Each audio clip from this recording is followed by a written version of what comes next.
Security expert John McAfee says this type of thinking is a mistake. He joins me now. John, why do you think the word bubble cannot be applied to Bitcoin? Well, first and foremost, Bitcoin is not a fiat currency. It costs over $1,000 to create a Bitcoin today in electricity and computing costs. Second, the value of Bitcoin is linked to the number of users and the number of transactions. It is not a speculative investment, even though it is being used as such by many people. As the Bitcoin network grows, the value of Bitcoin grows. As people move into Bitcoin for payments and receipts, they stop using US dollars, euros, Chinese yuan, which in the long term devalues these currencies. So what you're seeing is more of a currency devaluation than a bubble in Bitcoin. As more people use it, it has more intrinsic value. And again, the cost of producing a Bitcoin increases with the value of the Bitcoin. So this is not something that we're pulling out of thin air. This is something that's created with massive amounts of electricity and computing power. Well, someone who disagrees with you on the term of bubble when it comes to Bitcoin is Mark Cuban. Back in June, he tweeted, "I think it's a bubble. I just don't know when or how much it corrects." When everyone is bragging about how easy they're making money, that equals a bubble. Now, when he tweeted that, Bitcoin dipped in price. So how can one person's random Twitter thread have that effect on the price? And what does it say about Bitcoin's stability?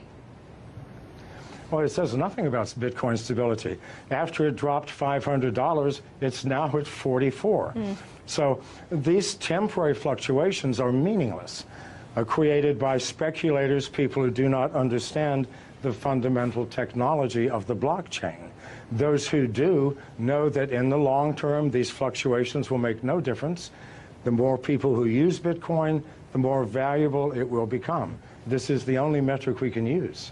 Now, Bitcoin and blockchain go hand in hand, but blockchain's ability to track financial transactions in a way that is incorruptible, it gives it infinite amount of uses outside of the original purpose of using it for Bitcoin.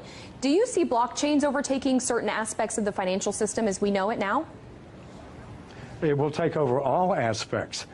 People think that Bitcoin or the blockchain is owned by someone, by a company or by a consortium. No, this is strictly a mathematical formula that nobody owns, that we are all participating in.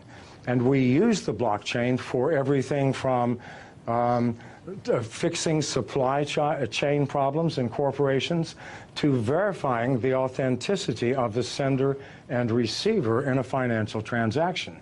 It is the most powerful technology that the world has seen, I believe, since the invention of agriculture.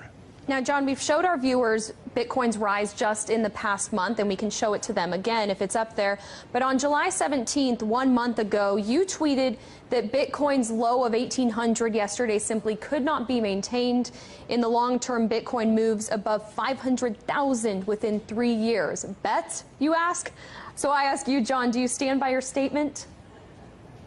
Well, keep in mind, as Bitcoin grows and grows in value, other currencies, national currencies, are going to decline. So the advantage to using Bitcoin, the advantages are huge. If I do a wire transfer, it'll take me 24 hours. If I do a Bitcoin transfer, it takes me 30 seconds. It is instantaneous. I know people who do not use any other currency now other than Bitcoin. They buy their houses, their cars, everything using Bitcoin by connecting to other users who sell the things that they need. As more and more people use this, what will happen to national currencies? They will obviously devalue. They have to. So that 500,000 includes a massive devaluation in the US dollar, which absolutely has to come if Bitcoin continues to grow at its current rate. Well, it's certainly a community effort, and the Bitcoin community and for other cryptocurrencies, it's only growing. John McAfee, founder of McAfee Incorporated, thank you so much for your thoughts today. In the United States, copyright law allows for the fair use of copyrighted material under certain limited circumstances without requiring permission from the owner. Under the law, determinations of fair use take into account the purpose of use, the nature of the copyrighted work, the amount and substantiality of the work used in relation to the work as a whole, and the effect of the use upon the potential market for the copyrighted work. Other jurisdictions may have similar copyright provisions protecting fair use or fair dealing. If you are uncertain as to whether a specific use qualifies as a fair use, you should consult a qualified copyright attorney. You have the right to take it down.